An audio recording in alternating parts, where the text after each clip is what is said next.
Did you know if you can still do this, your body might be aging in reverse? As we grow older, we're often told that decline is inevitable, slower steps, stiffer joints. But what if some of that decline wasn't just about aging, but about disuse? What if there were simple ways to test your body's true age, not based on the date on your birth certificate, but on what your body can still do? In this video, we're revealing 7 movements that act as silent indicators of biological youth. These are things that, if you can still do them, suggest your body is aging far better than average. They test your strength, your coordination, your flexibility, your resilience, and they speak volumes about your long-term independence. Now here's the catch. 97% of seniors over 65 can't do all 7, not because they're lazy, but because no one told them which abilities to watch for and how quickly they fade when not used. But if even 1 or 2 of these are still part of your physical toolbox, you may be doing better than you think. Stay with me until the end, because this list isn't just a test. It's a reminder that many signs of decline can be slowed, reversed, or prevented altogether with the right habits. Your body remembers.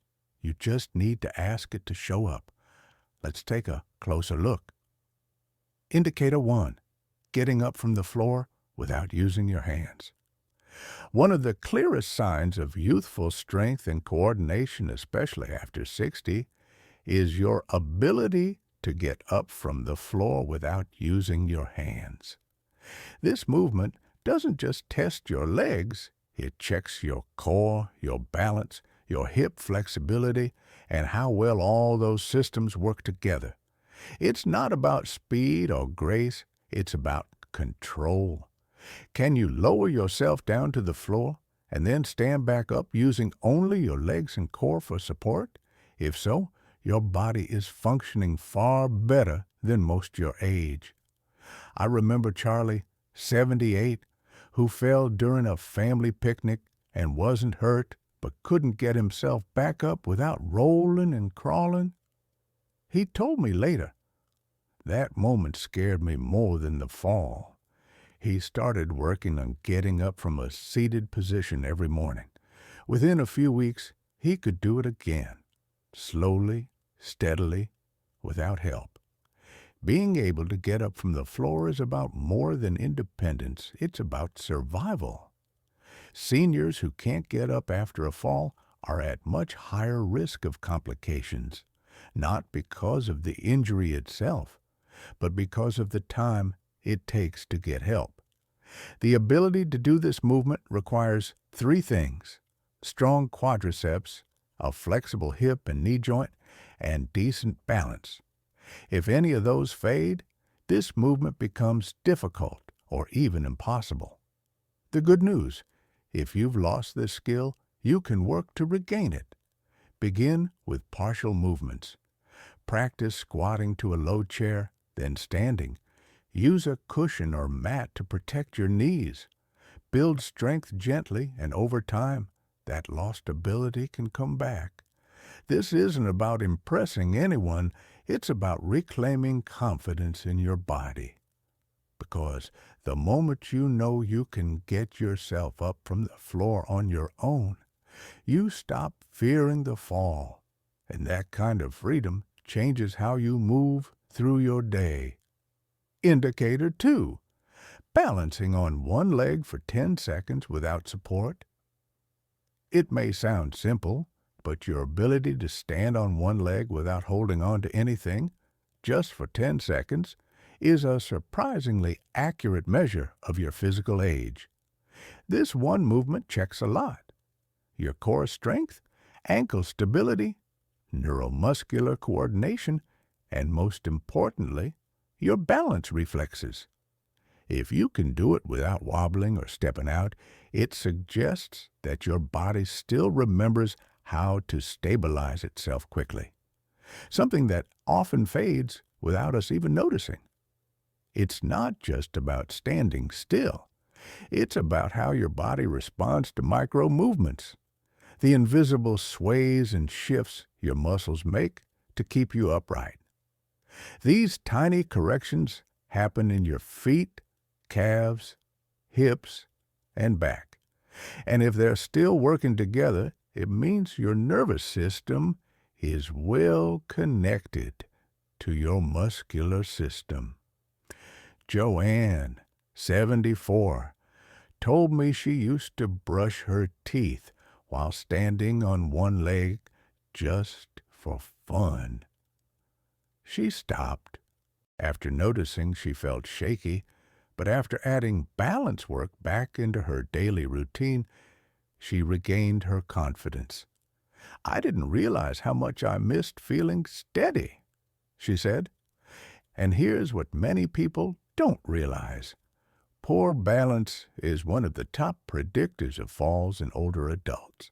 But by practicing it, even for a few seconds a day, you can strengthen the very systems that keep you upright. To test this safely, stand near a counter or sturdy chair. Raise one foot a few inches off the ground, arms at your sides. If you can hold for 10 seconds without touching anything, you're ahead of most people your age. And if you can't yet, don't worry. Balance improves quickly with practice. Start with holding on to something, then gently reduce the support over time. Try barefoot to strengthen your feet. Shift weight from side to side. Even standing on a folded towel can activate stabilizing muscles you haven't used in years. And the benefit isn't just physical.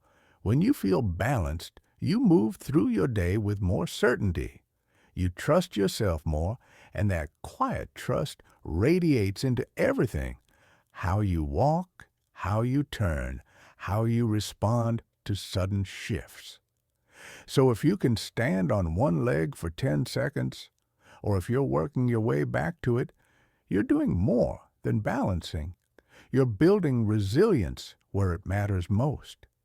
If you're still watching this video and finding these insights valuable, please comment number 2 below to let me know you're here. And if you haven't subscribed yet, I recommend you subscribe and turn on the bell so you don't miss any videos.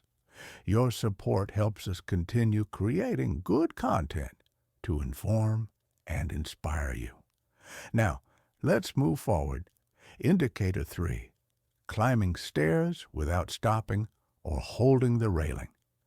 Being able to walk up a flight of stairs without using the railing, without pausing to catch your breath, is one of the clearest signs that your cardiovascular system, leg strength, and coordination are aging well. Stair climbing might seem routine, but it's a full-body task. Your heart needs to pump efficiently. Your lungs need to keep pace. Your quads, calves, glutes, and hips all have to fire in sequence. And your brain is making micro-adjustments to keep your balance every step of the way.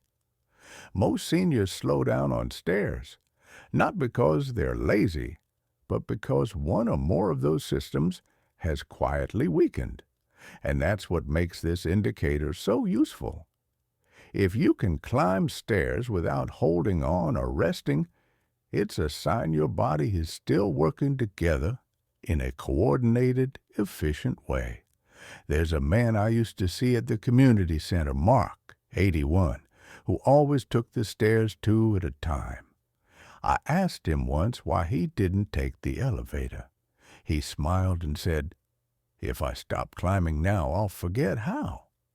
He treated it as a daily reminder that he could still do hard things, and that's a powerful mindset to carry into older age. Now, let's be clear. Using the railing doesn't mean you've failed, but not needing it, that's the key. If you feel confident going up without grabbing, that tells you a lot about your strength and balance. And if you're not there yet, training toward it can help rebuild the systems that age tends to take from us. You can start by strengthening the key muscles. Bodyweight squats, step-ups on a low stair, even sitting and standing from a chair without using your hands. Then gradually increase stair repetitions. At first, hold the rail. As you gain confidence, use it less and don't forget your breath. If you're gasping after just a few steps, that's a signal your heart and lungs need more daily movement. Walking, especially brisk walking, helps build the endurance needed for stair climbing. Stairs are one of the last true tests of physical independence. They're a daily obstacle in many homes, and the ability to handle them means you can live safely and confidently without assistance. So, the next time you take the stairs, whether it's 3 steps or a full flight, notice how you feel. Are you steady? Are you strong? Are you breathing well? If the answer is yes, that's not just fitness. That's functional youth. And that's worth celebrating. Indicator 4. Sitting and standing from a chair.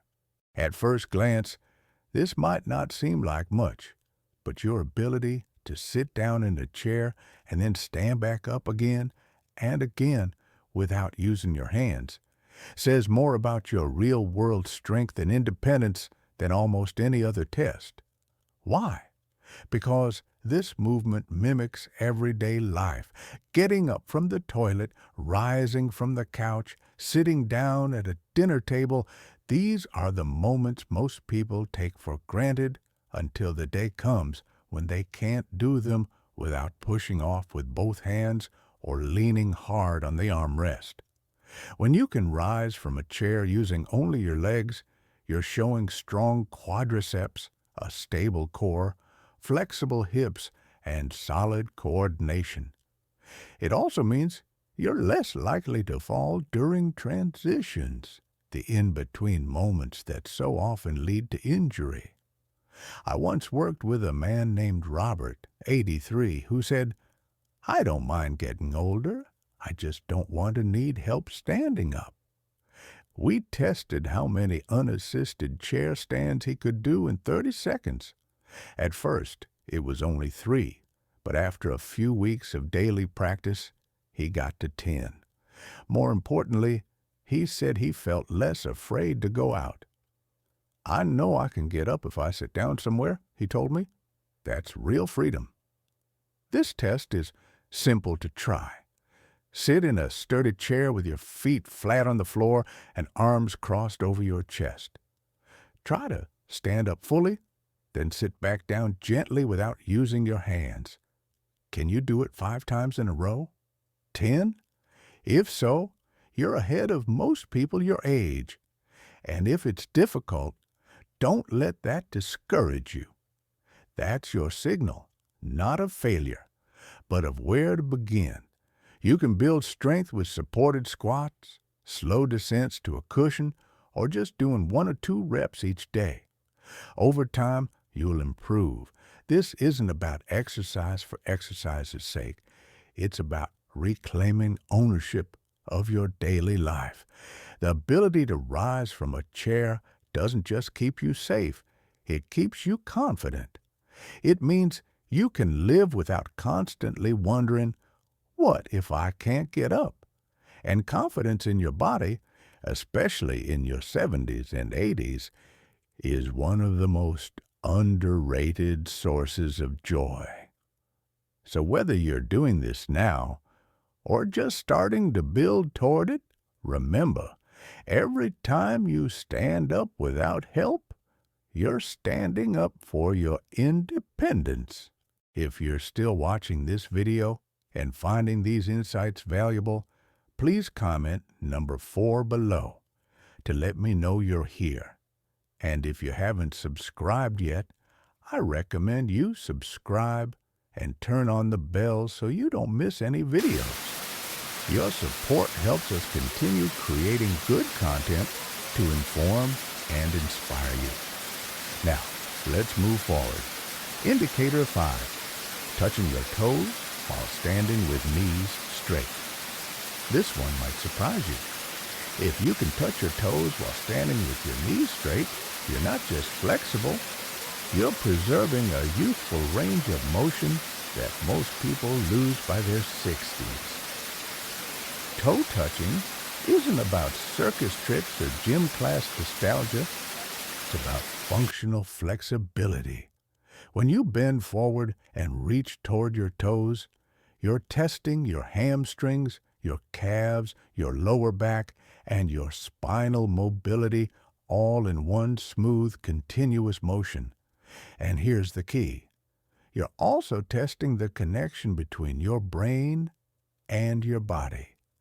How well your muscles stretch and release without strain, how freely your spine moves without resistance, how confident you feel folding forward and coming back up without losing balance. Nancy, 77, told me she hadn't tried touching her toes in over 20 years. One day, out of curiosity, she gave it a shot. I didn't make it all the way, she said, but I got past my knees, and now I stretch every morning just to see if I can go a little farther. Within 2 months, her fingertips brushed the tops of her feet. It's not about showing off, she told me. It's about knowing I can still move. Tight hamstrings, a stiff back, or a rigid nervous system can all limit this movement, and once flexibility starts to decline, it affects everything. How easily you bend to tie your shoes, reach down to pick something up, or get in and out of the car. If you can touch your toes today, protect that ability, stretch daily, breathe into the movement. Let your body know it's still safe to move fully. If you can't do it yet, don't worry. Stand tall, reach slowly, and stop wherever you naturally hit resistance. Progress isn't about forcing, it's about showing up with patience. And here's a tip. Flexibility isn't just physical, it's also emotional. People who remain flexible in body often stay more open in spirit, more curious, more willing to adjust to life shifts without snapping. So whether your fingertips hit your toes or just your shins, the real value is in the reaching. It's the message it sends your body. I still want to move. I still want to bend. I still want to live fully in this body for as long as I'm given. Indicator 6. Carrying a loaded grocery bag for 1 full minute without fatigue. It's one thing to lift a light bag. It's another to carry something a bit heavier, like a full grocery sack, without needing to stop, shake out your arms, or shift the weight from hand to hand. If you can carry a loaded bag for 1 full minute without strain, that's a strong sign your body is aging well. This test reflects grip strength, forearm endurance, shoulder stability, and core control, all of which tend to decline rapidly after 60 if not maintained. But there's more to it than just muscles. Carrying weight also tests your ability to stabilize your posture under load. It challenges your breathing rhythm, your spinal alignment, and even your balance as you move. And here's something most folks don't realize. Grip strength is one of the most predictive markers of longevity. Not because it's flashy, but because it reflects the overall integrity of your nervous system and muscular coordination. I met a woman named Sharon, 70, who said she'd been dropping things more often. Coffee cups, shopping bags, even her keys. She didn't feel weak, just clumsy. We started testing her grip with small hand weights and grocery bags. At first, her hands tired out in 15 seconds. But after practicing daily squeezes, short carries, and even wringing towels by hand, her strength returned. I didn't realize how much I relied on my hands until they started letting go, she told me. To try this test at home, fill a standard shopping bag with a few cans, a water bottle, or produce roughly 10 to 15 pounds, set a timer, pick it up with one hand, walk around slowly, or simply stand tall. Can you hold it steady for 60 seconds without dropping it, setting it down, or shaking out your arm? Then switch hands. If you can do that comfortably, your body is telling you it still knows how to bear load, an essential skill for independence. If you struggle, don't worry. Start with lighter loads and build up. Practice carrying while walking slowly across a room. Add time as you go. Carrying strength isn't just for shopping trips. It's about real-life tasks. Taking out the trash, lifting a laundry basket, holding a grandchild. When you can carry with confidence, you move through your world with less hesitation, less fear, and far more freedom. And every step you take while holding weight reminds your body of its resilience. You're not just moving, you're proving to yourself that strength doesn't have to fade. It just has to be used. If you're still watching this video and finding these insights valuable, please comment number 6 below to let me know you're here. And if you haven't subscribed yet, I recommend you subscribe and turn on the bell so you don't miss any videos. Your support helps us continue creating good content to inform and inspire you. Now, let's move forward. Indicator 7. Performing a full body weight squat with proper form. If you can lower your body into a full squat, feet flat, knees aligned, chest lifted, and then rise back up smoothly without wobbling or pushing off your thighs, you are doing something most people your age cannot. The full squat is often called the king of movements for a reason. It engages your ankles, knees, hips, spine, core, and even your feet, all working together in a single fluid action. And it's not just a fitness test, it's a reflection of how well your body can handle real-world demands. Picking something up, reaching low, sitting down, getting up. It also tells us about your joint health and muscular balance. If your hips are tight, or your knees are weak, or your lower back is stiff, the squat will show it. That's why it's such a powerful indicator, and more importantly, it's a predictor of mobility longevity. People who can still squat deeply tend to live more independently and suffer fewer lower body injuries as they age. I remember Thomas, 73, who had trouble getting in and out of his car. His daughter suggested doing squats next to the kitchen counter, using it for balance. At first, he barely got halfway down, but within weeks, he built strength and flexibility. I didn't realize how much I avoided bending, he told me. Now, I don't think twice. To test your squat, stand with feet shoulder width apart. Keep your heels down as you slowly bend your knees and push your hips back like sitting in an invisible chair. Go as low as you can with control, then rise back up. Can you do this without pain, without leaning forward, without using your arms for help? If yes, you're ahead of the curve. If not, you can build back the ability. Start with a partial range of motion using a sturdy chair behind you. Practice lowering to it and rising up without your hands. Flexibility in the hips and ankles is key here, so is strength in your thighs and glutes. Gentle stretches, step-ups, and chair squats all help rebuild the foundation. And what's amazing is how this one movement impacts daily life, from gardening to bathing, to playing with grandkids on the floor. It all starts with your ability to squat. So don't let anyone tell you squats are just for athletes. They're for anyone who wants to live well, move confidently, and age in reverse. Because when you still have the strength to lower and lift your body with ease, you're not just maintaining mobility, you're reclaiming it. Final thoughts. So, let's take a moment to reflect. How many of these 7 movements can you still do? Which one challenged you the most?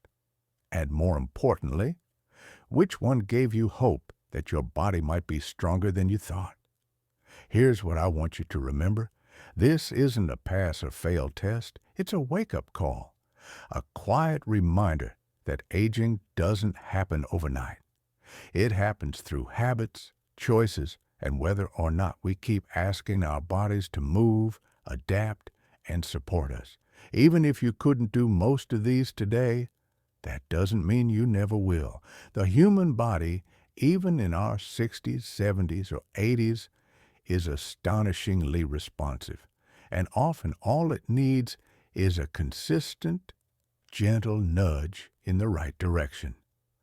Maybe you start by standing up from a chair without your hands. Maybe you practice balancing on one leg while brushing your teeth. Maybe you carry a light bag around the house for 30 seconds. These small efforts aren't just movements. They're messages to your body that say, I still want this.